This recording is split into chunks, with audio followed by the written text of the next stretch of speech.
اگر مچھلیاں ذبح نہیں کی جاتی پھر یہ مسلمانوں پر حلال کیسے ہوئی؟ سائنس نے غیر مسلمانوں کے سب سے بڑے سوال کا جواب بخوبی دے دیا۔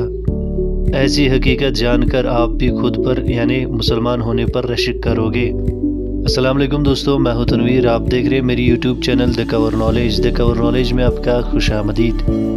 دوستو، مسلمانوں پر جتنے بھی جانور شریعت نے حلال رکھے ہیں ان سب کو پہلے ذبح کر کے کھا جانا جائز ہے، مگر کیا آپ کو پتہ ہے مچھلی بنا ذبح کیے ہوئے حلال کیسے ہوئی؟ اگرچہ اس سوال کا جواب قرآن نے پہلے ہی دے دیا تھا، مگر تاہم سائنس نے بھی اس کا جواب بخوبی دے دیا۔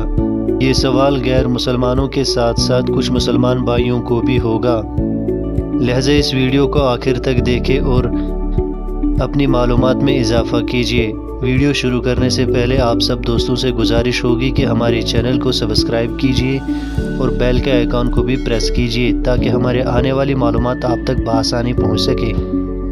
دوستو، اسلام نے مسلمانوں کو حلال کھانے کا حکم دیا ہے جبکہ حرام کھانے سے منع کیا ہے، اور وہ بھی ایسا جانور کا گوشت استعمال کرنے کا حکم دیا ہے جسے اسلامی طریقے سے ذبح کیا گیا ہو، جسے اسلام نے جائز قرار دیا ہو۔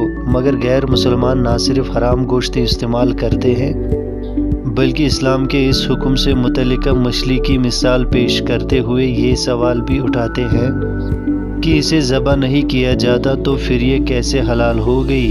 تاہم اب سائنس نے اس سوال کا جواب بخوبی دے دیا ہے۔ ایسا حیران کن انکشاف کیا ہے کہ آپ بھی بے اختیار سبحان اللہ کہہ ڈالو گے۔ دوستو، اللہ تعالیٰ نے دنیا میں موجود ہر چیز بہترین انداز میں بنایا ہے، یعنی جیسا جو چیز ہونا چاہیے تھا ویسا ہی بنایا ہے۔ ایسا ہی معاملہ مچھلیوں کے ساتھ بھی ہے۔ دوستو، مچھلیاں جیسے ہی پانی سے باہر آتی ہے تو اس کے جسم میں موجود تمام خون فوراً اپنا راستہ بدل لیتا ہے۔ چنانچہ مچھلیوں کے منہ میں ایک آرگن جسے ایپیگلوٹس سائنس میں کہتے ہیں، اس میں جمنا شروع ہو جاتا ہے۔ مچھلیوں کے پانی سے باہر نکلنے کے فوراً بعد اس کے جسم میں موجود خون کا ایک ایک قطرہ ایپیگلوٹس میں جم ہو کر باقی گوشت کو خون سے پاک و صاف کر کے اس کا گوشت خالص اور حلال کر دیتا ہے۔ یہی وجہ ہے کہ مچھلیوں کو ذبح کرنے کی ضرورت نہیں پڑتی، اور یہی نہیں بلکہ جس دوران مچھلیوں کا گوشت بنایا جاتا ہے تو ایپیگلوٹس کو بھی نکال دیا جاتا ہے، جبکہ اسلام میں حلال کھانے کا مقصد یعنی جانوروں کے جسم سے خون کا مکمل اخراج اور گوشت کو خون سے پاک کرنا ہے۔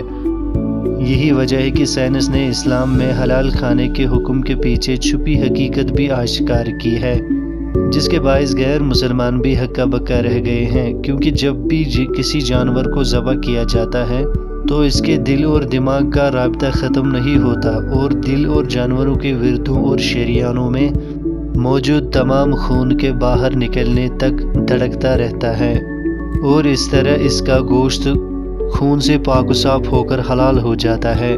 چنانچہ دوسری جانب جب کسی جانور کو غیر اسلامی طریقے یعنی جھٹکے وغیرہ کے ذریعے ہلاک کیا جاتا ہے تو اس کا دل فوراً دھڑکنا بند کر دیتا ہے، اور یوں جسم سے خون کا اخراج ہو ہی نہیں پاتا، جس کی وجہ سے رگوں میں ہی خون رہ کر گوشت ناپاک ہو جاتا ہے۔ سائنس کا ماننا ہے کہ مختلف قسم کی سنگین بیماریاں پیدا کرنے والے جراثیم اور بیکٹیریاز کی افزائش کے لیے خون بہترین چیز ہے، اور جب جانوروں کے جسم سے خون کا اخراج نہیں ہو پاتا یہ گوشت کو ہی خراب کر دیتا ہے، بلکہ جب انسان اسے کھاتے ہیں تو بہت سی بیماریوں میں مبتلا ہو جاتا ہے، جسے انسان پریشانیوں میں مبتلا ہو جاتا ہے۔